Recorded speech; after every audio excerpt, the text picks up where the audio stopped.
Scientists just spoke to whales, and the whales answered back. Not with splashes or playful squeaks, but with a structured language hidden in the ocean for millions of years. What if I told you AI just cracked the code of whale speech? That deep below the waves, whales have been sharing messages we've ignored. Some joyful, some possibly warnings. In this video, we'll uncover how scientists used AI to decode their language, what the whales might really be saying, and why their words could change everything for us. Cracking the code beneath the waves. It started with a click, not the sharp sound of a camera shutter, but a deep resonant pulse rolling through the water, bouncing off coral walls and fading into the blue. For decades, these codas from sperm whales have been a mystery. To human ears, they might sound like irregular pops or knocks, but to the whales, they are something much more. Marine biologists knew the clicks weren't random. The rhythms repeated with uncanny precision.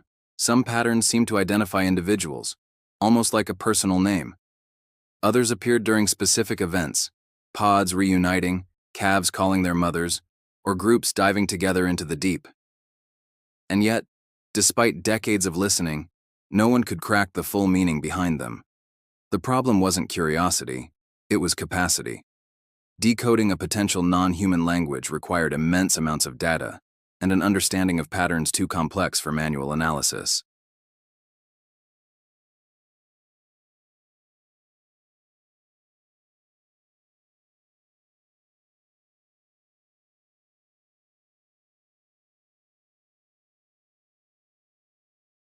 Their goal: to build the world's first AI model capable of decoding whale communication. This wasn't just an exercise in curiosity. If successful, it could be one of the most profound breakthroughs in human history, bridging the gap between our species and another intelligent life form right here on Earth. In Dominica, sperm whale recording began in one of the more natural laboratories, whereby stable, multi-generation family groups could be identified, tracked, and studied over the years. Hydrophones were put in place, and non-invasive tags consisting of hydrophones, an accelerometer, and a magnetometer were used to record whale sounds, movement, and social context. The results were staggering. In a few years, CD amassed over 50,000 hours of recordings, the largest such dataset ever. But it was not the size alone that constituted the breakthrough. Rather, it lay in feeding this ocean of sounds into advanced transformer-based AI models akin to those that drive human language tools. The models detected not just timely transitions or pitch. They were working on something much more profound: the rules of structure. The so-called codas were not random occurrences of clicks, but rather comprised a structured series based upon concepts such as rhythm, tempo, rubato, and ornamentation. When you map the elements on the pods, they reveal a picture of a communication system that had actually appeared to be more complicated than anyone could ever suspect. They differed between clans, were passed on from generation to generation, and in some cases displayed a sort of plasticity to reflect changes in the social context, the hallmarks of a true language. It was this insight that now seriously challenged the long-standing belief that the kind of linguistic complexity that would rival human forms would somehow be ours alone. The implication being that 50 million years back, whales had been talking an exceedingly complex and structured language. And with AI finally helping us understand it, one question became impossible to ignore. If we can now hear their words, what are they actually saying? The dialects of the deep. Once AI began pulling apart the building blocks of whale codas, something unexpected surfaced: variation. Not just between individual whales, but between entire pods, regions, and even ocean basins. To a human, the differences might be subtle, like the difference between a British accent and a southern drawl. But to the whales, these changes in rhythm, tempo, and ornamentation aren't just quirks, they are identity.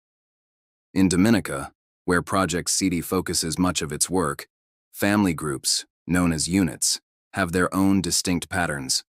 A calf born into one pod will spend over a decade learning its unit's dialect.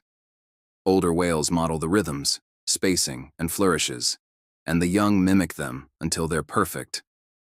This isn't instinct alone. It's cultural learning, passed down generation after generation. And these dialects are surprisingly stable. A unit's core codas can remain the same for decades, even centuries. That stability means researchers can track entire family lineages simply by listening. A particular click sequence might tell a whale exactly who they're communicating with, much like hearing a familiar voice across a crowded room.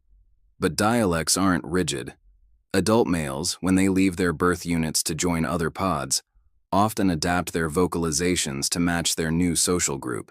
It is not unlike a human moving to a new city and gradually picking up the local slang or intonation. This level of vocal flexibility points to something bigger, a social awareness of the audience and the ability to intentionally shift communication style. To this point, cultural bartering has drawn parallels between non-human and human languages, and here it becomes impossible to once again state such an obvious fact. A dialect is more than just a physical sound. It fosters a sense of belonging. It unites pods or marks the difference. Thus, the way whales maintain their affiliations is shaped. Some scientists even propose that these variations could play a role in mate selection, conflict avoidance, and fellow pod cooperation. It is AI that has made grasping such patterns an easier task. Identifying a dialect, prior to machine learning, would require months of careful human analysis, sifting through hours of recordings for subtle variations. Now, within a matter of days, machine learning algorithms analyze massive datasets and flag not only the presence of a dialect, but its evolution over time. And the thing is, evidence suggests evolution is happening at this very moment. The researchers observed slight changes in ornamentation and rhythm in some areas, something that might reflect cultural drift, the gradual transformation of a dialect over generations. In other instances, whales confronted by new pressures, both environment-induced and human-caused, seem to very rapidly change coda production, adjusting to the demands of a new situation. Now, just compare that with the whaling. It is really surprising when you think about it that such huge mammals would be able to do that. Humans change language continuously and create new words, delete old ones, borrow phrases from other cultures, and take them for granted. But in whales, these same processes, the slow churn of cultural evolution, are happening in the depths, beyond our sight, but not beyond their hearing. It begs an obvious question. If these animals possess dialects and cultural traditions within their language, have they not been engaged in having conversations, complex and meaningful conversations, for longer than we have been around to eavesdrop? But listening was never the end goal for Project CD, because once you learn the language, there's only one thing left to do: speak it.